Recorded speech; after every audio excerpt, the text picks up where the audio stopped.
Browns fans. Today, the team released the plan they sent to the state to get fans back in First Energy Stadium. Voice of the Browns, Jimmy Donovan, breaks it down. Topping 4,000 deaths.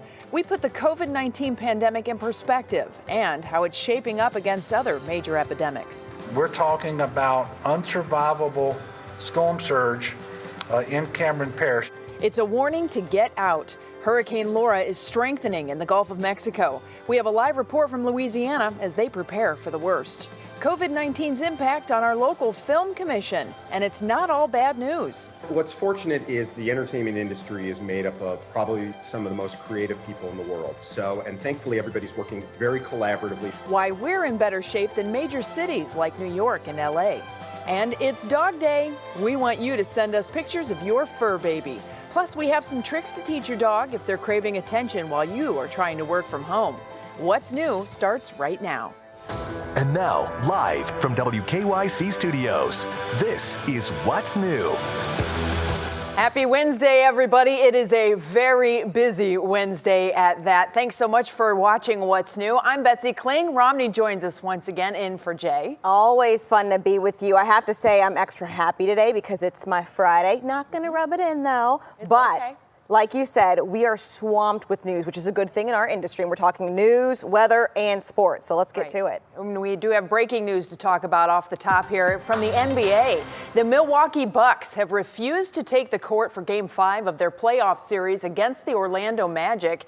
ESPN reports the team is boycotting the game in the wake of the police shooting of Jacob Blake in Kenosha, Wisconsin. Video shows Blake was shot in the back by officers. Those officers who were involved in the shooting are currently on administrative leave. Protests have erupted in the city of Kenosha the last few nights. Blake's family says he is in stable condition, but paralyzed and still in the hospital. Right now on your feed at 5, we have a look at the daily coronavirus numbers in Ohio. We had a pretty big jump overnight to 1,089 new cases. Today is the first day this week that we've hit more than 1,000 cases in a 24-hour time period. We also have bad news as it relates to COVID deaths in Ohio. This state reporting 48 new deaths, bringing the total now to more than 4,000. Our senior health correspondent, Monica Robbins, putting all these numbers into perspective for us. Hey, Monica, so where does COVID now rank in Ohio for the cause of death? Well, Romney, as of the new count today, COVID is likely the 7th leading cause of death in Ohio. It has now surpassed flu. Nationwide, it's predicted to potentially become the 3rd leading cause of death, which is disheartening considering we know the measures of how to limit the spread. And what's more concerning is COVID managed to kill more than 4,000 Ohioans in the 2nd and 3rd quarters of the year when the weather was decent and had us all out and about. Cold and flu season is coming, and couple that with COVID, and we may have a very serious problem. That influenza is way less contagious than COVID is. And so these steps that we're taking to prevent the spread of COVID could actually do a ton to block the spread of influenza. And so this could turn out to be one of the best flu seasons we've ever had if people will stick with it.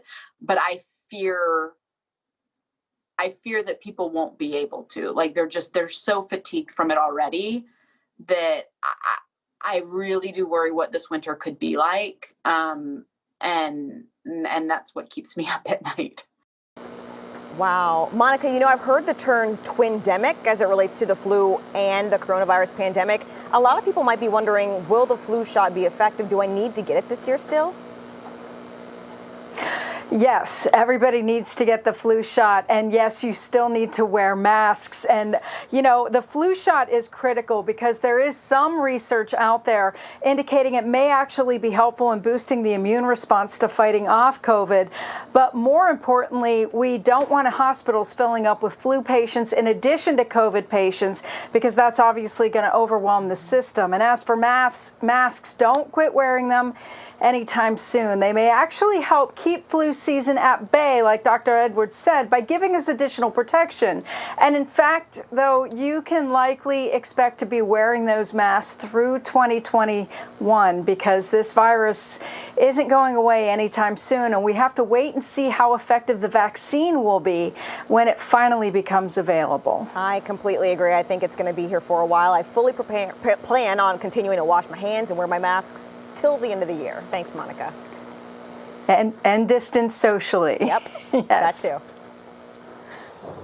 Well, we turn our eyes to the south now with Hurricane Laura in the Gulf of Mexico. The storm is gaining strength tonight. We're going to take you live to Texas in just a moment to see how they're preparing. But first, let's get this desk out of the way. We're going to talk about this storm because it is a pretty incredible storm. Right now, a Cat 4 storm. It is being picked up by the radars onshore in Louisiana and Houston, Texas. And as we kind of look forward as far as the forecast goes, this is one of the most telling pictures. This is an infrared satellite picture. Red and black, that's the most intense portions of the hurricane. Where you see the black, that's the biggest, highest thunderstorms. And you can see that totally circles the eye. This is a well-formed, dangerous storm. Not only that, if we switch over to the visible satellite picture, you can literally see right down into the eye of the storm. You're looking at the surface of the ocean there, straight down in the middle. That is a 25 nautical mile wide eye. It is intact. It is not going to be changing anytime soon. And this storm is going over very warm water for about the next 12 hours. They're not expecting it to intensify greatly, but it's definitely a very dangerous storm. 145 mile per hour winds. It is moving to the northwest at 15. And as you can see, it's getting ever closer to the Texas and Louisiana coastline. It is expected to come onshore right at about Port Arthur, Texas, which is in the state line area. And it is expected to stay a Cat 4 as it moves in. Then it will be swept northward. So there's multiple problems that comes along with this. Not only are we dealing with the wind, but we have rain and we have storm surge as well. As a matter of fact, Ohio's Task Force 1 Urban Search and Rescue Team is headed to Texas now to jump in when needed after the storm does clear the area. We're going to change a little bit and visit a friend of mine who's in Houston. Blake Matthews is one of the meteorologists at KHOU, our sister station in Houston. Blake, obviously keeping an extremely close eye on this storm. Houston not going to get a direct hit, but that doesn't mean Houston is out of the woods on this. Yeah, that's correct. We have a long history of devastating hurricanes along this stretch of coast. Good evening, Betsy, from a very nervous Houston, Texas, where we collectively are holding our breaths here as we continue to watch now a high-end Category 4 hurricane close in on the Texas-Louisiana state line. If you know anything about this area, we've got a long history of hurricanes, but the area in which it's headed is relatively unpopulated with the exception of Lake Charles. Most of Cameron Parish has since evacuated, along with Jefferson County and Orange County, which is just on the west side of the state line. This is a portion of the coast that, again, has missed the big population center of Houston. Houston, a home of about 7 million people. So certainly good news for Houston, but our good luck is somebody else's demise, and certainly a historic storm, no matter how you slice it, Betsy. Absolutely. They're expecting tornadoes in Louisiana, storm surge of up to 15 feet right on the coast, but inland flooding, inland wind is also expected to be a problem, clear up the Mississippi River into portions of Arkansas. So I know Houston is kind of on the backside of all of this. How are you preparing? How are the news crews there preparing to attack this storm? Well, again, we are cautiously optimistic that this is going to head to the east. You know, we had a very similar situation back in 2005, Hurricane Rita. The last time we had a hurricane this powerful just off the Texas coast, of course, a very busy season. Rita, sort of a forgotten hurricane. It came right on the heels of Hurricane Katrina, but certainly it was a hurricane that sparked the largest mass evacuation in U.S. history, about 3 million people leaving Houston at that time. And that hurricane actually missed to the east. Now, in the last 12 or 15 years since Rita back in 2005, our technology and our forecasting skills have improved. So therefore, we have avoided the massive evacuation here in Houston. But certainly, they did call for voluntary evacuations and some mandatory as well. But most people staying in place, doing what they're supposed to do. Again, we are no strangers to big hurricanes in this part of the state. Of course, you know, the big, most well-known natural disaster, the 1900 storm that wiped out Galveston, killing up to 12,000 people. That, too, was a Category 4 hurricane. But, you know, this stretch of coast has not seen a hurricane make landfall this strong in about 105 years. The last one to do so was back in 1915. You make the point that we're talking about hurricane winds going all the way inland close to Shreveport, Louisiana, where hurricane warnings are in effect, and tropical storm warnings all the way into Arkansas. Truly unprecedented. It is. So, Blake, tell me, as a meteorologist, what's the one thing that you are watching and completely fascinated by this storm? It's just that buzzsaw, an atmospheric Goliath as this continues to push over into pretty much unincorporated areas of Louisiana. Of course, we worry about our friends in Lake Charles there, but certainly anytime that you have a storm that is basically a 40-mile wide EF3 tornado, it is something to look at and just go, my gosh. It gives you chills, certainly, at this hour. Well, Blake Matthews, my friend, a fellow meteorologist at KHOU in Houston, you're taking the overnight shift tonight, so best of luck to you. Coffee up, my friend. You have a long night ahead. Thanks so much for helping us out up here in Cleveland. Yeah, thank you. Great to see you again. Romney? COVID-19 has had a pretty negative impact on millions of businesses nationwide, and that includes thousands right here in Northeast Ohio. However, things might be looking up for the film industry locally. Our digital anchor, Stephanie Haney, joins us now. Stephanie, you spoke with the head of the Cleveland Film Commission, Evan Miller, and he says the pandemic could actually mean more jobs right here in Cleveland. Explain.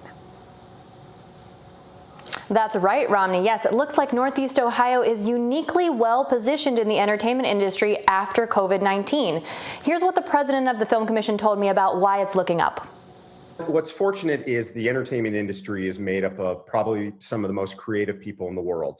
And thankfully, everybody's working very collaboratively to figure out what protocols need to be put in place, what testing measures so production can go back safely. I love LA, I love New York, but we're never going to have the population that they do. So just on that alone, we're not going to have those numbers and be able to, open up a little sooner. And Evan told me at least some projects in Cleveland are already underway. Listen to this. And we're really excited at the phone calls we're getting. There is a lot of interest. Obviously we want to make sure the city, the county, everybody is comfortable, and smaller scale stuff can get going, and anything larger scale, we're confident that we will be able to work with various entities as the numbers start to get a little better and get people back to work sooner than later. But he said he thinks maybe the end of this year, but more likely early 2021 for those larger projects. And in the meantime, the Greater Cleveland Film Commission is hosting virtual events. Tonight, there is a live Q&A with one of Ohio's own, Nancy Cartwright, the voice of Bart Simpson. She's from Dayton. She was just nominated for another Emmy this year. She is absolutely incredible. That's at 7 p.m. tonight. During that, you can expect to hear stories about how she came up, where she came from in her roots, and all kinds of fun things, Romney. It's free, and we have the link to register with the full interview with my conversation with Evan on WKYC.com. How neat, one, to know that the film industry is coming back locally. That's pretty cool. And then also, I didn't realize she was from Ohio, one of the most recognizable voices on TV. Absolutely, one of the most sought after, highest paid voice actors right here in our own backyard. We're very proud for that. Very nice. Thanks, Stephanie. Well, still to come, everybody, it is National Dog Day. Here's a few pictures you have sent us of your fur babies. And when we come back, how to keep your dogs from craving attention while you're on that all-important work, Zoom, or school meeting. Plus, a lot of you are reacting to the Browns' proposed plan to allow fans back into the stadium. We'll take a look at what you're saying. And, of course, we want to check in on the forecast. Jason, how's the weather looking? Hey there, well, today we saw some thunderstorms as well as some rain showers and even some sunshine. So when is this pattern going to finally end? I'll let you know coming up.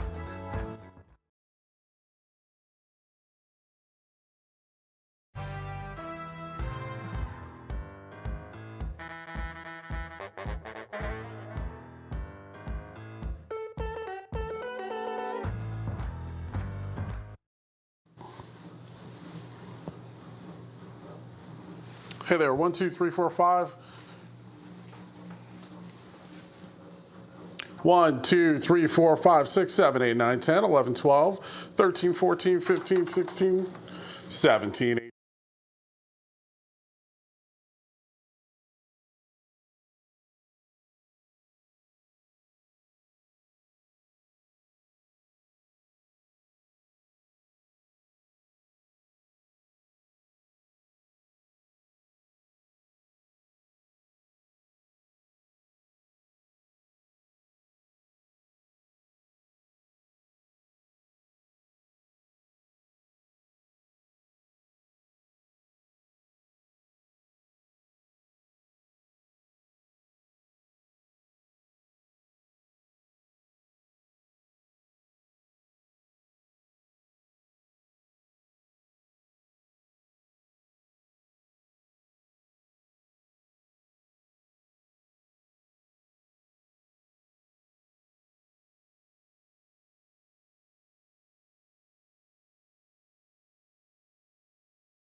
It's National Dog Day. We love seeing your fur babies, and we asked for pictures, and we got hundreds. Betsy, this one is so great. Meet Margot May. She's showing off those pearly whites with that big old smile. Oh, it looks like she's napping and having a lovely dream there. And this one is pretty hilarious too. Christina Copen sent us this of these couple of dogs here, just kind of snuggled up all together. As you can see, they're super sweet.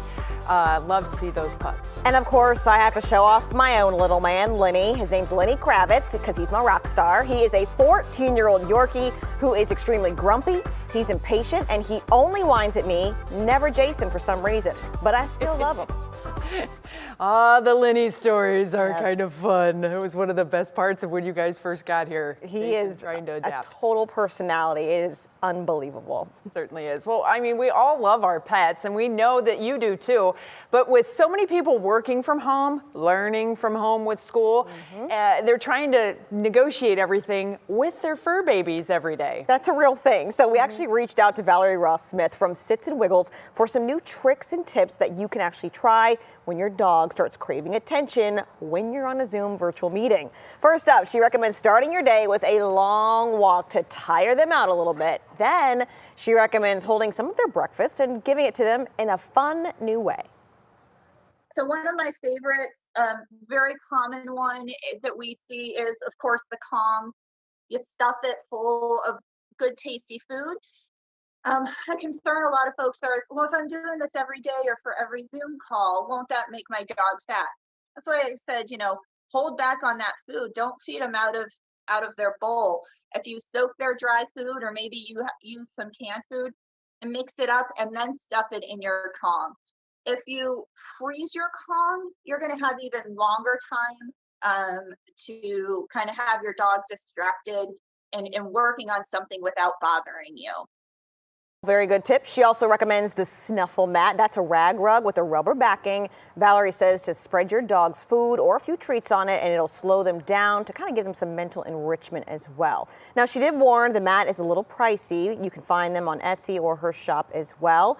That's good advice. The long walk, I did that today. I had to MC an event from 12 to 1:30. I made sure to walk Lenny all around downtown, make him tired so that he'd be napping on purpose during my Zoom. So that means that now that Jason is home alone with Lenny, Lenny has suddenly awoken. Oh, yes. And now he is full of energy, which I'm sure Jason is having a fantastic trying to negotiate as he is doing weather for us today. So we're going to switch gears and get to weather. Jason, I know we have a lot to talk about as far as the forecast goes, but seriously, we need a Lenny update right now. I'm sorry, I'm trying to find Lenny, and Lenny's like, okay, I heard my name mentioned, so I'm just gonna go and hide. He doesn't want his 20 seconds of fame, so you know what, that's okay. That's all right. All right, you can take it then. Romney was right though. Yeah, Romney was right though. I do find it hilarious that whenever he wants to go out, he walks up to her, but whenever he wants a treat, he walks up to me. So he's definitely a person. He's definitely a person. Speaking of the little people, it's been very humid out there. And you know what? One of the things that I know I've been getting a lot of messages about is, Jason, when is it finally going to cool down? It's August. I'm sick and tired of it. And fall, when is it going to get here? So I got some good news for you. In the 7-day forecast, things are going to cool off. We are also going to be counting down to the official start of fall, which is about 30 days from now. So rejoice, all of Northeast Ohio. Let's take a look right now to the current temperatures across much of our region. We're sitting pretty much in the 80s, except for those of you in Chardon as well as Ashtabula. You guys are sitting at double sevens. 87 in Norwalk, 85 here in downtown Cleveland. So I talked about that heat and humidity. Saturday is when we are going to finally see the pattern change. And not only are we going to see some rain showers, possibly the remnants of Laura, but it is also going to be much cooler around here. So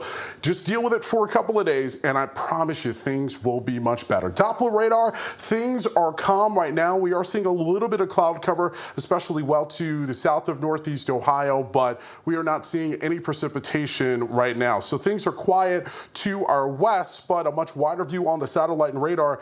You'll notice there, that's where Hurricane Laura is. It is right on the coast of Louisiana right now. It's slowly making its way there, and it is expected to make landfall here within the next couple of hours, somewhere between Texas as well as Louisiana. The big question that I've been getting is Laura going to impact us? I'll have more on that in a second. First, I want to time out what's going to happen later on tonight into tomorrow. National Design Mart, hour by hour forecast cannot rule out the possibility of a quick pop-up rain shower tonight, especially south of downtown Cleveland. I think the majority of us, though, are going to be dry. We'll see clearing skies overnight and temperatures dipping down into the low 70s. Tomorrow morning, many of you are going to be waking up to partly sunny skies, and then you'll notice here there is going to be a little bit of cloud cover. I can't rule out the possibility of an afternoon rain shower. In some spots, we may end up seeing just some of those pop-up rain showers becoming severe. So let's talk a little bit about Hurricane Laura. Laura is going to extend northward, and then depending on what happens with another storm that is going to be moving into northeast Ohio right around that point is whether or not Laura is going to continue northward or if it's going to shift eastward and then head towards the east. So we are going to keep a very watchful eye on that, and we're going to have much more on that here within the next 24 hours. Indians playing tonight, 84 degrees, partly cloudy skies. Here's a look right now at your Universal Windows Direct 7-day forecast, 90 degrees for tomorrow, and then we cool down by the weekend. We're talking about low 70s. Certainly going to feel good to get that humidity out of here more than anything else. All right, Jason, yes. Thanks so much. We'll catch you again coming up on the flip side in the next half hour. Well, Taco Week is returning to the CLE, everybody. We have all the delicioso details coming up next.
Welcome back. We have new details on what the Cleveland Browns are hoping to do to welcome back fans to First Energy Stadium this season. Take a listen.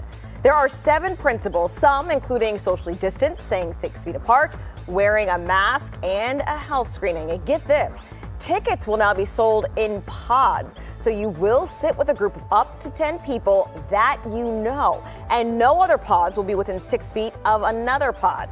So the stadium will also be divided into 4 separate color quadrants to minimize movement within the stadium. By the way, this plan still needs to be approved by the state. And this is so drastically different than what we're used to and watching the Browns. Fans certainly chatting a lot right now online. Our digital anchor, Stephanie Haney, joins us with what you guys are saying. Stephanie, I am interested to hear what people are talking about. You know, Romney, people are really weighing in on all sides of this. It's definitely an interesting time that we're in right now. Now, remember, this plan is a proposal, so it does have to be approved. And as Browns fans, we can't help but be optimists, like this Twitter user who says, let's hope some fans can be there. I'm with him on that one. But for most of us, maybe don't get your hopes up, because the team did say today that probably not all season ticket holders will get to go to every home game, which is why this person says it was a hard call to make, but based on this plan, he thinks he made the right choice to opt out of his season tickets this year. If some fans do get to go, it will be a lot less than usual, and this person points out that will mean a lot less concessions and service jobs, which obviously is not great. Another thing about those snacks, you did mention the stadium will be divided into sections to help keep people separate. I can tell you personally, as of last year, those delicious seasoned fries with the honey mustard dip, they are not at every food stand. So that's one of the main reasons to go to the stadium, if you ask me. So hopefully the Browns can sort that one out. Now, here's something that we can all enjoy right now. Cleveland Taco Week is back on the books. It was postponed in May because of COVID-19, but now you can put it on your calendar. Starting September 28th, you can get $2 tacos at the best spots in Northeast Ohio, 16 of them to be exact. A few of those include Barrio Tacos, which everyone loves, also Blue Habanero, Bamba, and Cilantro Taqueria. We have the full list on WKYC.com, Romney. I could definitely eat shrimp tacos a couple times a week. I'm looking forward to planning my Taco Week attack and having myself a cheap dinner out a couple nights that week in September. Music to my ears. I think tacos are my love language, so I like the sound of that. Thanks, Stephanie. All right, so it is National Dog Day. Meghan Markle is showing off her adorable pooches. We'll show you in today's Pop Break. And Hurricane Laura, a Category 4 storm, churning its way toward the Gulf, through the coastal areas of the Gulf of Mexico, right around Texas and Louisiana. Dangerous storm surge. We have high winds. It's going to be a very nasty next 24 hours for some folks. We'll have the latest. And fresh from the garden, some new recipes that highlight those veggies that you've been growing all summer long. Stick with us.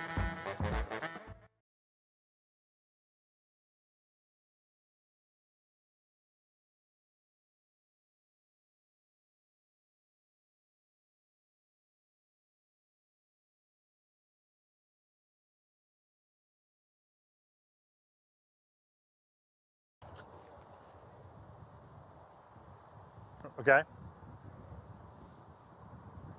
Sure. 1, 2, 3, 4, 5, 6, 7, 8, 9, 10. Doing Betsy in the package here.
Hi, Al. Hi, Al. Testing 1, 2. Testing 1, 2, 3, 4, 5, 6.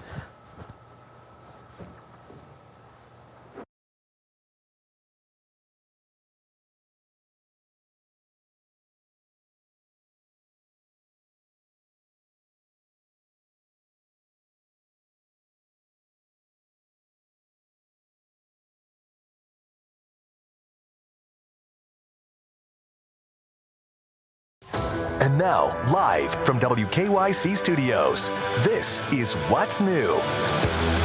Hi, everybody, and welcome back here at 5:30 for What's New. We have a lot that we are certainly keeping an eye on today. Romney's been kind of getting us up to date with the National Dog Day and Taco Week that's coming.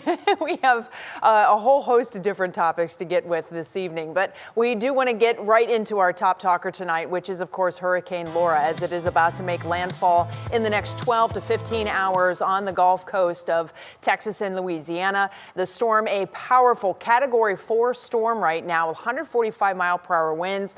My colleague a few minutes ago just explained this as a buzzsaw that will cut through areas of the Texas-Louisiana coast, and it could push storm surge greater than 9 feet all the way 40 miles inland. So a very scary night is ahead for many folks there in the Deep South. And NBC's Chris Pallone is joining us from Lafayette, Louisiana, with how residents are preparing for this storm. Hi, Chris.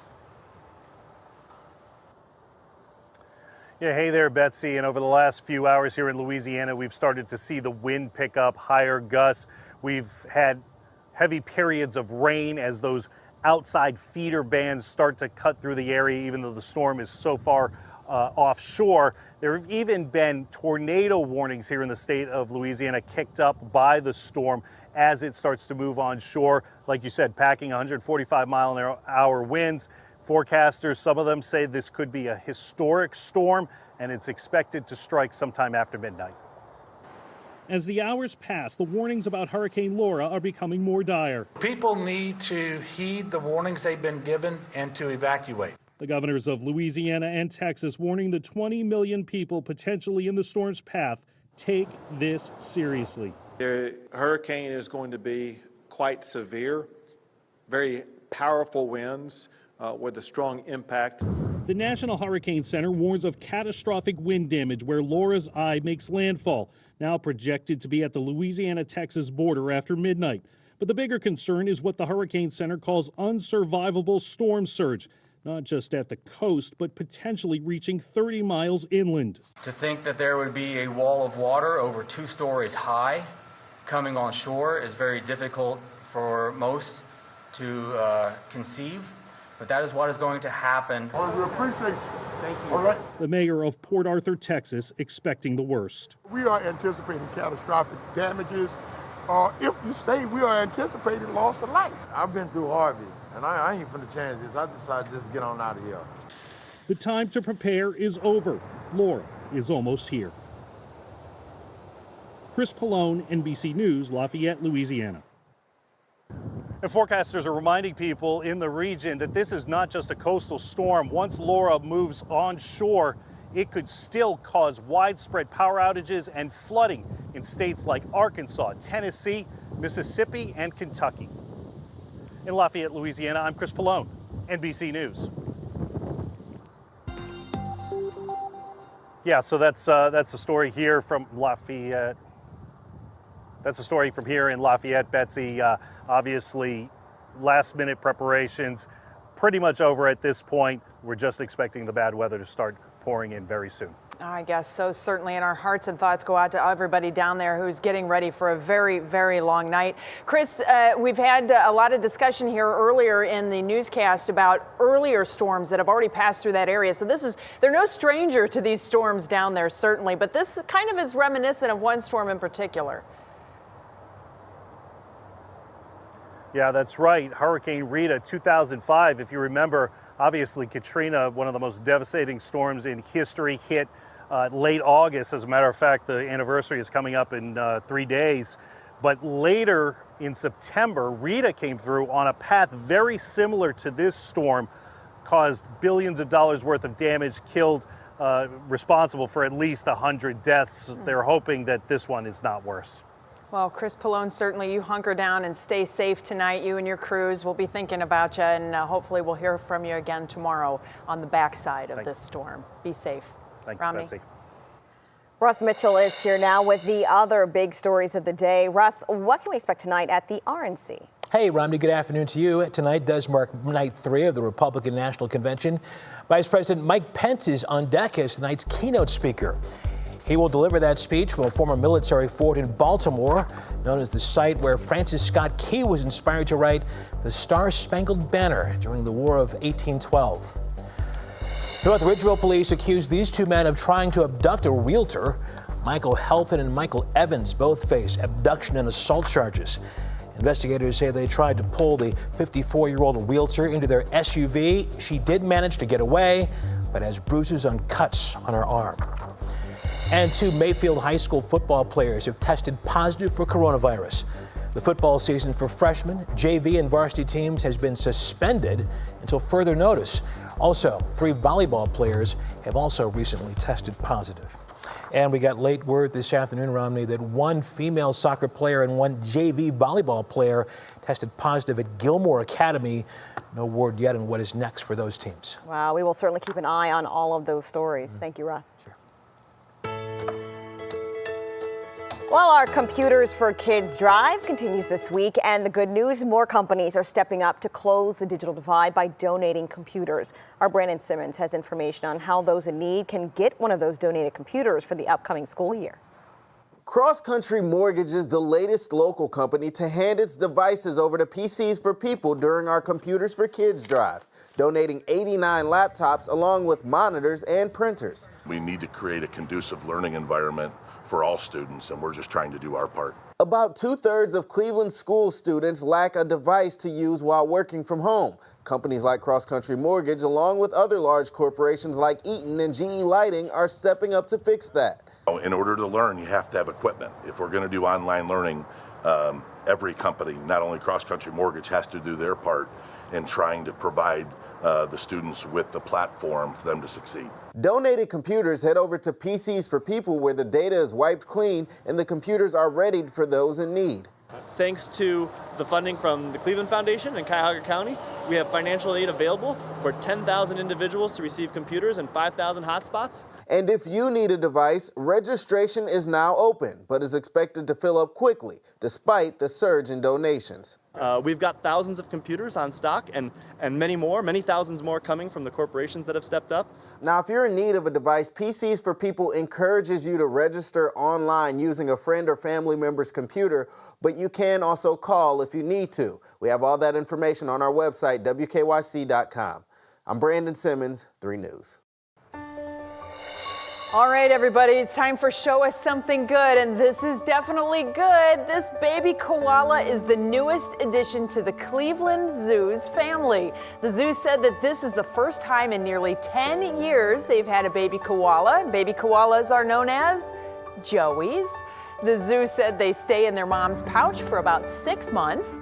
He officially left the pouch yesterday and climbed onto mom's lap. Look at that little guy. That is so cute. So cute. This is the first tweet I saw this morning, and when I saw the picture, I literally squealed because he or she is just so adorable. Right? The baby boom continues all across Northeast Ohio. We got our own Matt Wins. We're waiting on word about baby Wins any moment now. We've got a new baby koala. I'm loving it. I'm loving it. And don't forget, you can follow Matt Wentz Weather on Instagram and Twitter. He'll be posting updates there. He did post an update from the hospital this morning. Yep. So Looking we are forward on to watch. it. We got to get him a onesie that says something cute on it. All right. Thanks, Betsy.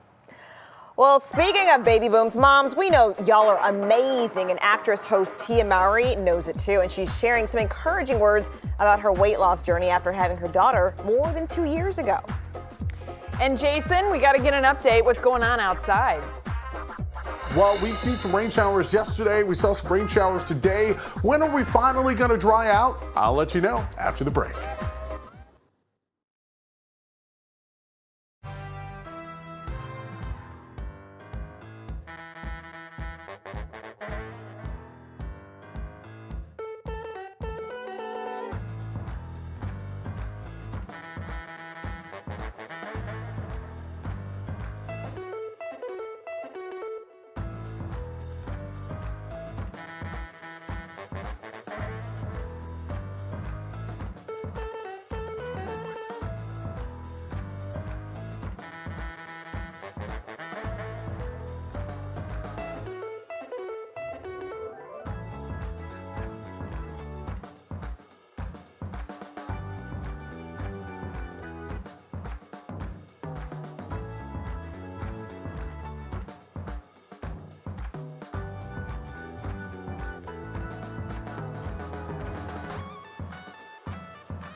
All right, it's 5:41. The humidity is back. The sun is back. We have all kinds of things happening atmospherically around us. But Jason, the bottom line is it's still summer. It is still summer, and you know what? It's hard to believe here, but we only have about another 4 more weeks left, and then the pumpkin spice lattes and the sweater weather. Are you looking forward to it? Well, we already have the pumpkin spice latte, so check on that. But, you know, I kind of am and I'm kind of not, because we've had such a great summer. It's hard to let go because you know what comes after fall. Not that I don't love it, but... Oh, don't say the W word. Don't say the W word. Well, you know what? When we factor in the humidity, it is going to definitely be feeling a lot like summer, not only tonight, but also once again tomorrow. It's going to be a very muggy night across much of Northeast Ohio. And as we put the muggy meter up, you'll notice that those dew points continue to be in the 70s. And anytime we have dew points in the 70s, that's when it starts to feel really icky and sticky with your skin. But relief, friends, is going to be coming this weekend. And that is all due to a cold front that we are anticipating. And we are talking about high temperatures only in the low to mid 70s by Sunday. Let's talk about the temps right now. They are well into the 80s, including Sandusky at 87. It's the same over in Norwalk, downtown Cleveland, checking in at 85 degrees. We do have a couple of 70s in Ashtabula County, including over in Jefferson at 78 degrees. Doppler radar right now, those pop-up showers that we saw earlier today, they are gone. And for the most part, we are seeing clearing skies. Satellite and radar, we do have some drier air to our west. However, we continue to watch that system that is north of our area, because that is pretty much the energy that was giving us some of those pop-up rain showers. One of the other things that we are watching right there is Hurricane Laura. And the big question that I keep getting on social media, is Laura going to have an impact on our area? I will answer that question here in a sec. Let's first talk about what's going to happen tomorrow. National Design Mart hour-by-hour forecast. Tonight, quick pop-up rain shower is possible. I think the majority of you, though, are going to remain dry. And then tomorrow, many of you are going to wake up to partly to mostly sunny skies. Temperatures in the low 70s. By the afternoon time, we're going to warm into the mid-80s. Some of you, however, could see a pop-up thunderstorm, and some of those pop-up thunderstorms could be pretty strong to severe. We don't have any watches or warnings just yet. However, I just want you to stay, of course, weather aware. Many of you along the lakeshore could end up seeing some of those pop-up thunderstorms as well. So make sure that you download the Channel 3 app and stay weather aware. All right, so let's talk about Hurricane Laura. We expect Laura to make landfall at some point tonight and then continue northward. What's going to end up happening is it is going to encounter another system that you see right there that's moving over the Chicago area sometime on Friday. Weather, depending on the timing of this system, is what's going to end up happening with Laura. I do think if the remnants of Laura do get to our area, it's going to be some rain showers, maybe a little wind. We're not expecting anything close to a Category 4 storm. So tonight, the Tribe plays over at Progressive Field, 84 degrees, clouds and sun. Here's a look right now at your Universal Windows Direct 7-day forecast. 94 tomorrow, 84 on Friday, and then we cool down by this weekend. Whew, we are talking about low 70s. Very refreshing. Certainly going to feel good. All right, Jason, thanks so much for the update. We'll see you again at 7. Romney? Meghan Markle has a chat with the Gloria Steinem about women voting and much more. We're going to take you inside their backyard chat and see her cute dogs in today's Pop Break. Meghan Markle and Gloria Steinem are pairing up to discuss the upcoming election, feminism, and everything under the sun in a new interview with Makers. The Duchess of Sussex and the women's icon sat down, surrounded by Meghan's beloved dogs, to talk about what they hope to see for the country's future and why it's important to get out and vote this year. Gigi Hadid is finally fully revealing her growing baby bump. The model has been pretty quiet about her pregnancy over the past few months, but just released several glamorous shots of her cradling her bump on Instagram Tuesday night. Reports first broke back in May that Gigi and her boyfriend Zayn Malik were expecting a baby, but it wasn't until an appearance on The Tonight Show that she fully confirmed a baby was indeed on the way. That's going to be one cute kid. And while Gigi Hadid is showing off her baby bump, Tia Mowry is showing off her lack of one. The actress shared an empowering message on social media more than 2 years after the birth of her daughter, Cairo, telling women not to give up on themselves even if they're struggling. Tia says she's finally shed 68 pounds, writing, quote, "I'm very proud that I did it in my way and in my time. I didn't feel rushed to snap back. Good for you, girl, but just so we're clear, she's always and will likely always be fabulous." I am all about women's empowerment, and so I love the message that she's sharing of, you know what, it took me 2 years, and we all know she makes a lot more than a lot of us, so she has access to the trainers and the personal Pilates instructor and a cook and all this other wonderful stuff, and it still took her 2 years. Makes her more relatable. Your body's going to do what your body's going to do, and it's not going to do it very quickly. It took you 10 months to grow that baby. It's going to take you a little more time to get everything back to normal, and it's never going to be the way it was before. Right. Let's just ruin that whole snapback thing. Like, just get rid of that whole thing. It's unrealistic. It doesn't happen. All right. Thanks so much, Romney. Love that. Good, inspiring message there. Well, still ahead, everybody. My girl. There she is. Loretta Paganini's in the kitchen whipping up a delicious meal with some fresh veggies. And how cute is this dog? Oh, he's adorable. Attempt to drink water, but he's just so tired. It's coming up and worth the watch. All right, and today is Women's Equality Day. It marks the anniversary of the certification of the 19th Amendment, which gave women the right to vote. Which president signed a proclamation to recognize today as Women's Equality Day? Was it John F. Kennedy, Lyndon B. Johnson, or Richard Nixon? We'll have the answer when we come back.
All right, now it's time for the answer to the pop quiz. Romney, I know you're like 25 yards away from me, but I think I heard you say you know the answer to this one. I do. I had an awesome history teacher who wasn't a fan of President Nixon, but she did say that he did this wonderful thing to make Women's Equality Day official.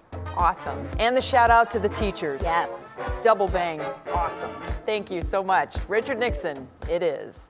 Well, I have to be honest, and I don't really hold back. I love Loretta Paganini, and I love her cooking. Today, she's showing us what's new in the kitchen with her pesto pasta salad with grilled chicken and garden veggies. This is the best time of the year to be a chef. I went this morning to my garden and look what I found. I found an eggplant, zucchini, green beans, wonderful cherry tomato, lots of basil, and of course zucchini flower and lots of little peppers. So I grabbed everything and I said, that's what we're gonna make for Jay in the kitchen. Of course, in Italia, we're gonna do a pasta salad with all these wonderful garden vegetables. My favorite base when I do a pasta salad is to do a pesto. And of course, with a pesto, you know, you need the fresh basil. And I like the little leaf. I don't let my basil get too big because then it gets bitter. So I use the baby leaves for making the pesto. And then of course, pine nuts and garlic, and then Parmigiano cheese, and then of course the basil, and lots of good olive oil, a little pinch of salt to help us. And I like to make my pesto in a Moroman pesto because it gives you more of a chunky kind of texture, and it works really, really well with that. And then I put all of my wonderful pesto into my bowl. And I have a variety of veggies. I have corn, I have pepper, I'm gonna put some olive, I have zucchini, and of course, have you ever tried Jay's zucchini flower? You know, zucchini flower have more flavor than the zucchini themselves. So really? They're quite wonderful, you know? And then my secret ingredient, I don't know if I should share this with you or not, but I always like to put a little lemon zest to really bring the flavor up. And then some mozzarella, or you can use ricotta if you want to give it extra flavor. We're gonna put our pasta that was cooked, of course, al dente to a bite and toss it. And boy, is this wonderful. And I think the last thing, just a splash of my favorite balsamic vinegar. And I tell you, you can make this, it will keep in your refrigerator for a good 3 or 4 days. And tomorrow, this is gonna taste 100 times better than today. What a wonderful summer dish for the whole family. Trying to find where Jay is. Oh, that's right. He's at home. He's on vacation this week, but certainly Jay also loves Loretta. We're going to make sure to get this recipe on our website, wkyc.com/what's new. All right, when you're just too tired to drink water the right way, this adorable little puppy has a different idea. That's coming up next in our Worth a Watch.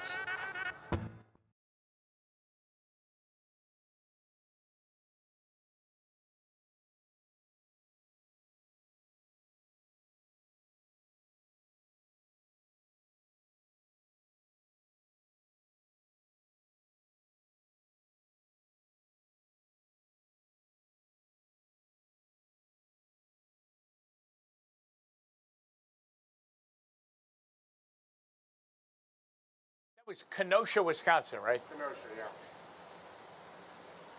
I do. Hello. 1, 2, 3, 4, 5. 1, 2, 3, 4, 5. Okay.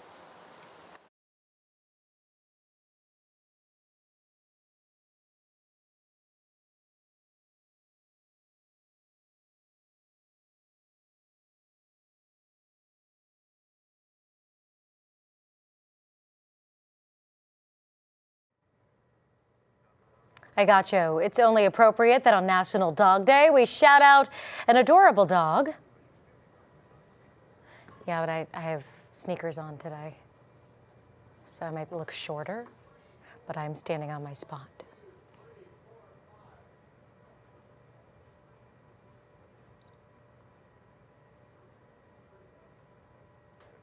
Thanks.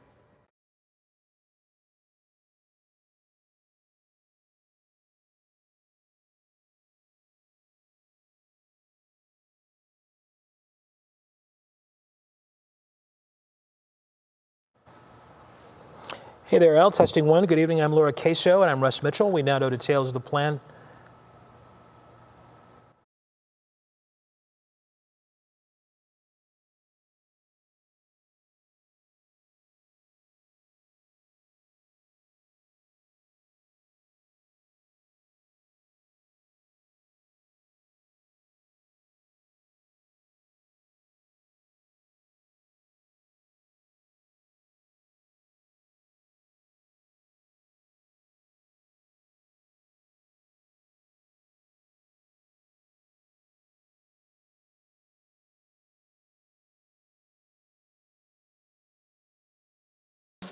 Welcome back. It's only appropriate that on National Dog Day that our Worth the Watch stars a cute puppy. And Betsy, this pup was so tired, he laid on the ground with his eyes closed, drinking water because he was that exhausted. I'm guessing from a really fun play date. Oh my gosh, puppies do the most hysterical things, whether they are big or small. Monica Robbins has a gigantic Great Pyrenees, big white fluffy dog named Fergus. Fergus is the most spoiled giant dog ever.